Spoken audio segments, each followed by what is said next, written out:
We do both skin prick testing and intradermal testing.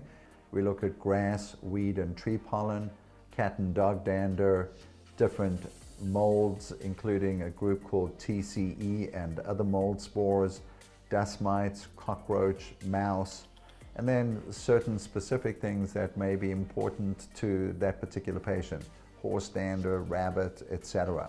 It's about a 45-minute procedure, and we use a little multi-prong needle tip device. It's not actually a needle or an injection, but you dip the device into the different antigens and you place that on the forearm, and it elicits a potential skin reaction in an appropriately allergic patient.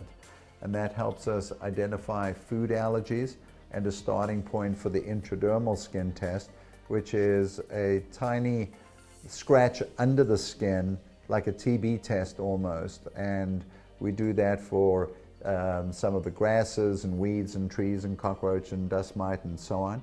And we look for incremental enlargement after 10 minutes in the size of the wheal that was placed, which tells us how allergic a person is. There are typically a variety of options to treat allergy, and importantly, the medication options that many people have tried by the time they come to see us.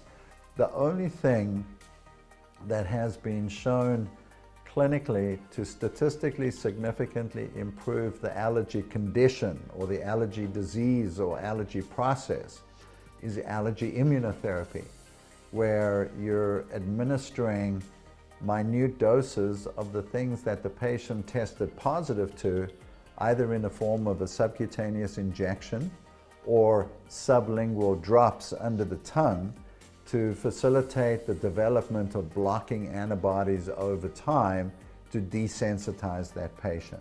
The goal of immunotherapy is to control the condition, limit potential worsening or progression of the disease, lessen symptoms, lessen medication requirement, and improve quality of life. Most patients are on allergy immunotherapy approximately 3 to 4 years, mostly 4 to 5 years. Some patients have to go through a year's treatment to be able to compare this spring to last to get a sense of how they're doing.